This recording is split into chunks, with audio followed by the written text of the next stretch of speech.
अस्सलाम वालेकुम नाज़रीन, मैं हूँ आबिद अंदलीब। मेरे साथ मौजूद हैं एयर मार्शल शाहिद लतीफ़ सब। सर आपका बहुत बहुत शुक्रिया। इमरान खान का दौरा हो रहा है अमेरिका का, उससे पहले वो सऊदी अरब गए।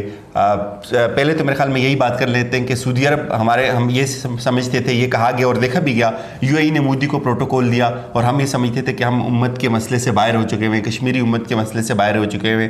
लेकिन सऊदी अरब में कुछ अच्छी मुलाकातें हुई इमरान खान की और फिर उन्होंने अपना उनको त्यारा भी दिया अमेरिका के जाने के लिए। तो आप इस चीज़ को, इस जेस्चर को किस तरह से देखते हैं? देखिए, जेस्चर तो अच्छा है, मगर मैं हर चीज़ का नतीजा इस चीज़ से अख्ज़ करता हूँ कि जो आप बातचीत कर रहे हैं उसके नताइज हकीकत में क्या है।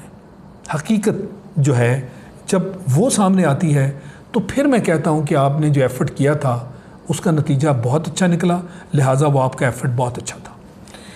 यानी दुनिया में बातों से तो बहुत कुछ हम साबित कर देते हैं, पर जब नताइज उसके आते हैं तो पता चलता है। इसी को हम कहते हैं ना, आपके कॉल और फेल में तज़ाद। ठीक, वो जब आता है तो उससे पहले मैं बहुत बड़ी बात नहीं करता। मैं कहता हूँ जो आपने बात की, मैं आपसे इत्तफाक करता हूँ कि इस दौरे में लग ये रहा है कि अच्छी मुलाकातें भी हुई हैं, बातचीत भी अच्छी हुई है। उनका ये जेस्चर के जाते हुए अपना पर्सनल ज़ाती तैयारा उनको देना, ये भी एक अच्छा जेस्चर है।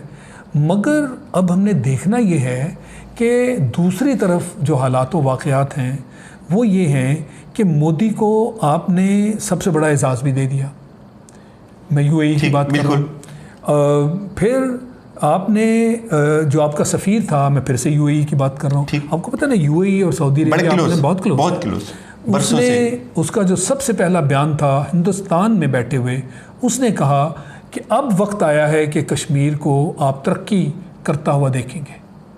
मतलब क्या कि जो पाकिस्तान की वजह से कश्मीर पीछे रह गया था, यानी पाकिस्तान एक फरीक है कश्मीर को आज़ाद कराने में। आप कह रहे हैं कि आप उसकी आज़ादी की बात ना करें, आपकी वजह से तो कश्मीर जो है पीछे रह गया, वो पीछे चला गया। तो आप नफ़ी कर रहे हैं ना। बिल्कुल। मेरा जो ज़हनी तौर पे और मेरा दिली तौर पे जो एक मिशन है, आप उसकी नफ़ी कर रहे हैं। बिल्कुल। मुझे हरगिज़ पसंद नहीं वो कि जो इस चीज़ की नफ़ी करे और फिर मुस्लिम उम्मा का एक इतना बड़ा मुल्क, बल्कि मुस्लिम उम्मा को कंट्रोल करने वाला मुल्क। तो बयान आपका ये आया, लाजमी चीज़ है, उससे हिंदुस्तान को तक़वियत मिली, क्योंकि उनका बयानिया यही है। मोदी ने भी यही कहा कि अब देखिएगा कि कश्मीर की तरक्की कितनी तेज़ी से होगी। वो तो दुनिया के लिए एक बयान दे रहा है, क्योंकि दुनिया जो है वो बयानों ही पर आपकी चीज़ को जज करती है। मेरा तरीका बयान पे जज करना नहीं है, आपकी कारकर्दगी के ऊपर आपको जज करना है। तो अभी तक जो कारकर्दगी है वो यही है कि एजाज़ आपकी तरफ से दिए गए मोदी को, जो कि बुच्चर है, जिसको बुच्चर ऑफ गुजरात कहते हैं। उसने वहाँ मुसलमानों का खून किया और उसके इनाम के तौर पे लोगों ने उसको वज़ीर आज़म बना दिया, चीफ मिनिस्टर से, वज़ीर आला से। और अगर आप उसकी हिमायत में बयान देंगे और पाकिस्तान जिस मामले को लेकर आगे चलना चाहता है उसकी नफ़ी करेंगे, तो फिर मैं कारकर्दगी में तो अभी आपको वो नंबर नहीं दे सकता। इसलिए इसका हतमी जवाब मैं तब दूंगा जब आइंदा आने वाले दिनों में इनकी जो कारकर्दगी है वो कश्मीर के साथ होगी, वो पाकिस्तान के साथ होगी और हिंदुस्तान के ख़िलाफ़ होगी। वहाँ जो कर्फ्यू है, वहाँ जो बर्बरियत है, वहाँ जो तशद्दुद है, उसके ख़िलाफ़ आपके बयानात और हिंदुस्तान पर दबाव डालना, उसमें अगर वो काम आप करेंगे, आप हमारे साथ होकर चलेंगे, तो मैं कहूँगा बहुत अच्छा हुआ है। तब तक इस वक्त मैं सिर्फ यही कहूँगा कि देखने में अच्छा लग रहा है, अब आगे चल के देखते हैं कि इसके नताइज क्या आते हैं। तो फ़िलहाल तो मैं इसी तरह सर ये एक इस चीज़ का, अगर इसको इस एंगल से भी हम डिस्कस कर लें कि सऊदी अरब के अमेरिका के साथ ताल्लुकात भी बड़े अच्छे चलते हैं और हमेशा एक दूसरे के तादी रहे और एक दूसरे के लिए ईरान के ख़िलाफ़ होते भी हैं। तो कितना किरदार अदा कर सकता है कश्मीर के मामले पे सऊदी अरब अमेरिका के आगे या इवन हिंदुस्तान के आगे? मैं समझता हूँ उनके हिंदुस्तान से भी ताल्लुकात हैं, UAE के बहुत ताल्लुकात हैं। पहला मंदिर अब UAE में बना ना, और इन्वेस्टमेंट और इन्वेस्टमेंट देखिए 75 बिलियन की एक तरफ, 100 बिलियन की एक तरफ, जॉब्स दुनिया कितनी है। तो इनके हाथ में बहुत कुछ है। और फिर हम बात क्या कर रहे हैं, हम इंसानियत की बात कर रहे हैं, हुकूक इंसानियत की बात कर रहे हैं। उसके बारे में बड़ी बड़ी तंजीमें हैं दुनिया में। तो इसलिए ये अमेरिका के साथ भी ये बातचीत कर सकते हैं और हिंदुस्तान के साथ भी बातचीत कर सकते हैं। और सबसे बड़ी बात, अगर अमेरिका इस बात पे मान जाए तो कर्फ्यू लिफ्ट करवाएं। जो इंसानी हुकूक की सरासर बहुत संगीन खिलाफ वर्जियाँ आप कर रहे हैं और दुनिया पूरी उनको मानती है, उस बारे में तो अपना काम करें ना। हम आपसे कोई फेवर तो नहीं मांग रहे, हम ये तो नहीं कह रहे कि कश्मीर का फ़ैसला जो है वो आप आज फौरी तौर पे हमारे हक़ में या कश्मीर के हक़ में कर दें, वो अगला कदम है। पर इस वक्त जो जुल्म व तशद्दुद है उसको रोकना आपका फ़र्ज़ है। और ये चूँकि इंसानी हुकूक का मामला है, उस पर वो तो किसी भी जगह दुनिया में जो कुछ हो रहा हो, अगर उसके ख़िलाफ़ कुछ हो रहा है तो उसको रोकना है, वो तो हर इंसान का फ़र्ज़ है। तो कम से कम ये तो काम करें। इसलिए मैं ये समझता हूँ कि यूएई जैसा मुल्क, सऊदी अरब जैसा मुल्क, इनके ताल्लुकात हैं।